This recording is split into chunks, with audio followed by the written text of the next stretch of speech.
Live ಆಗಿ ಮಂಗಳೂರಲ್ಲಿ monthly ಎಷ್ಟಾಗುತ್ತೆ ಸ್ವಿಗ್ಗಿಯಲ್ಲಿ ಅನ್ನೋದು ತೋರಿಸ್ಕೊಟ್ಬಿಡ್ತೀನಿ, ಬನ್ನಿ ನೋಡೋಣ. ಹಾಯ್ ಎಲ್ಲರಿಗೂ ನಮಸ್ಕಾರ, ನಾನು ಪ್ರೀತಿಯ KK ಟಾಕ್ಸಿಕ್. ಮಂಗಳೂರಲ್ಲಿ ಪ್ರತಿ ತಿಂಗಳು ಸ್ವಿಗ್ಗಿಯಲ್ಲಿ ಅಮೌಂಟ್ ಎಷ್ಟಾಗುತ್ತೆ ಅಂತ ಪ್ರತಿಯೊಬ್ಬರು ಪ್ರಶ್ನೆ ಆಗಿರುತ್ತೆ. ಸ್ವಿಗ್ಗಿಯಲ್ಲಿ ಆಯಿತು, ಝೊಮ್ಯಾಟೋದಲ್ಲಿ ಆಯಿತು, ಪ್ರತಿಯೊಬ್ಬರು ಅರ್ನಿಂಗ್ಸ್ ಬಗ್ಗೆ ಮಾತಾಡ್ತಾರೆ. ನಂದು ಅರ್ನಿಂಗ್ ಇಷ್ಟಾಯಿತು ಅಷ್ಟಾಯಿತು ಅಂತ ಎಲ್ಲ ಹೇಳ್ತಾ ಇರ್ತಾರೆ. ಬಟ್ ಯಾರು ಕೂಡ ರಿಯಲ್ ಆಗಿ ತೋರಿಸಲ್ಲ. ನಾನು ನಿಮಗೆ ರಿಯಲ್ ಆಗಿ ತೋರಿಸ್ತೀನಿ, ನೋಡೋಣ ಬನ್ನಿ.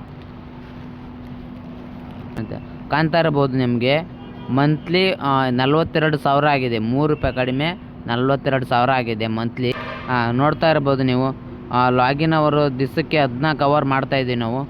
ಯಾಕಂದರೆ ಅಷ್ಟು ಅವರ್ ಇರಬೇಕು. ಅಷ್ಟು ಅವರ್ ಇದ್ದರೆ ಮಾತ್ರ 42,000 40,000 ಮಾಡೋಕ್ಕಾಗೋದು, ಇಲ್ಲಾಂದ್ರೆ ಮಾಡೋಕ್ಕಾಗಲ್ಲ.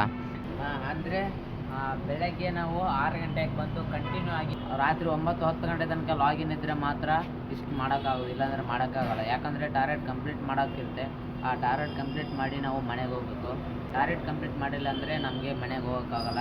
ಮತ್ತು ಟಾರ್ಗೆಟ್ ಕಂಪ್ಲೀಟ್ ಮಾಡಂದರೆ ಅರ್ನಿಂಗ್ ಆಗೋಲ್ಲ. ಅದಕ್ಕೆ ಮಂತ್ಲಿ 42,000 ರೂಪಾಯಿ ದುಡಿಯೋದಂದರೆ ಚಿಕ್ಕ ವಿಷಯ ಅಲ್ಲ. ಯಾಕಂದರೆ ಈ ಮಳೆಗಾಲ ಟೈಮಲ್ಲಿ ಮಳೆಯಲ್ಲೆಲ್ಲ ತೋರಿಸ್ಕೊಂಡು ಮತ್ತು ಬೆಳಗ್ಗೆ ಬೇಗ ಬಂದು ಟ್ರಾಫಿಕ್ಕಲ್ಲಿ, ಮಳೆಗಾಲದಲ್ಲಿ ಟ್ರಾಫಿಕ್ ಅಂತೂ ಜಾಸ್ತಿ ಆಗುತ್ತೆ ಮಂಗಳೂರಲ್ಲಿ. ತುಂಬ ಸಿಕ್ಕಾಪಟ್ಟೆ ಕಷ್ಟ ಇರುತ್ತೆ. ಬಟ್ ಈ ಥರ ಮಾಡೋರು ನಿಮ್ಮ ಮೈಂಡಲ್ಲಿ ಈ ಥರ ಮಾಡಬೇಕಂತಿದ್ರೆ ಕರೆಕ್ಟಾಗಿ ಡ್ಯೂಟಿ ಮಾಡಬೇಕು. ಪ್ರತಿಯೊಂದಕ್ಕೂ ನಿಮ್ಮ ಹತ್ರ ಫೋನ್ ಕರೆಕ್ಟಾಗಿರಬೇಕು, ಮತ್ತು ಪವರ್ ಬ್ಯಾಂಕ್ ಇರಬೇಕು ನಿಮ್ಮ ಹತ್ರ. ಅಂದರೆ ಅಡ್ರೆಸ್ನೆಲ್ಲ ಗೊತ್ತಿರಬೇಕು, ಅಂದರೆ ಮಾತ್ರ ಇದು ಮಾಡೋಕ್ಕಾಗೋದು, ಇಲ್ಲಾಂದ್ರೆ ಮಾಡೋಕ್ಕಾಗಲ್ಲ.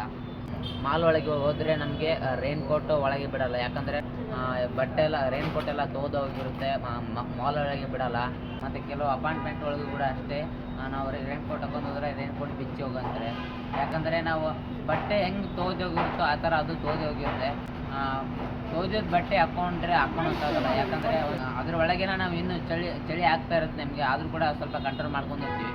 ಬಟ್ ಅದು ಬಟ್ಟೆ ಬಿಚ್ಚಿ ಆದಮೇಲೆ ಇನ್ನೂ ಸಲ ಹಾಕೊಂಡ್ಬಿಟ್ರೆ ಮತ್ತೆ ಇನ್ನೂ ಚಳಿ ಆಗುತ್ತೆ ನಮಗೆ. ಬಟ್ ಆ ಕಷ್ಟ ಯಾರೂ ಅರ್ಥ ಮಾಡ್ಕೊಳಲ್ಲ. ಮತ್ತು ಪ್ರತಿಯೊಬ್ಬರು ಕೂಡ ಲೊಕೇಶನ್ ಹೋದಾಗ ನಮ್ಗೆ ಕರೆಕ್ಟಾಗಿ ಅಡ್ರೆಸ್ ಕೂಡ ಹಾಕಿರಲ್ಲ ಕಸ್ಟಮರು, ಕರೆಕ್ಟಾಗಿ ರೆಸ್ಪಾನ್ಸ್ ಕೂಡ ಮಾಡಲ್ಲ ಅದರಲ್ಲಿ. ಅಂದರೆ ಮಳೆ ಬರ್ತಾ ಇರುತ್ತೆ, ನಾವು ಅಲ್ಲಿ ಲೊಕೇಶನ್ಗೆ ಹುಡುಕ್ತಾ ಇರ್ತೀವಿ, ಮತ್ತು ಕರೆಕ್ಟಾಗಿ ಕೂಡ ರೆಸ್ಪಾನ್ಸ್ ಮಾಡಲ್ಲ. ಅಲ್ಲೇ ವೇಟ್ ಮಾಡಿ ಅಂತ ಹೇಳ್ತಾರೆ, ಅಲ್ಲೇ ವೇಟ್ ಮಾಡ್ತಾ ಇರ್ಬೇಕು ನಾವು ಅವ್ರಿಗೋಸ್ಕರ. ಆದರೂ ಕೂಡ ಅವ್ರು ನಮಗೆ ಆರ್ಡ್ರ್ ಕೊಟ್ಟ ಮೇಲೆ ಕೂಡ ಒಂದು ಥ್ಯಾಂಕ್ಸ್ ಸಮೇತ ಇರಲ್ಲ. ಬಟ್ ಇದನ್ನೆಲ್ಲ ಸಹಿಸ್ಕೊಂಡಂಗಿದ್ರೆ ಈ ಡೆಲಿವರಿ ಬಾಯ್ಸ್ ಕೆಲಸಕ್ಕೆಲ್ಲ ಬನ್ನಿ.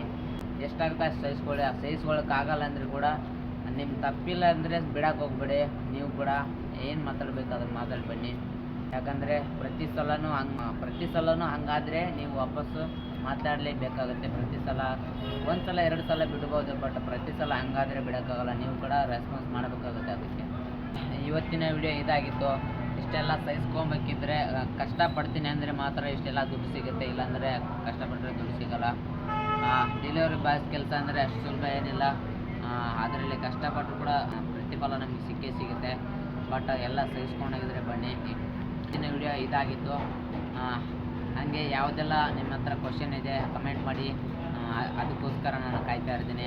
ನೆಕ್ಸ್ಟ್ ಮುಂದಿನ ವಿಡಿಯೋಲ್ಲ ಸಿಗೋಣ. ಅಲ್ಲಿವರೆಗೂ ಟಾಟಾ, ಬಾಯ್ ಬಾಯ್, ಟೇಕ್ ಕೇರ್.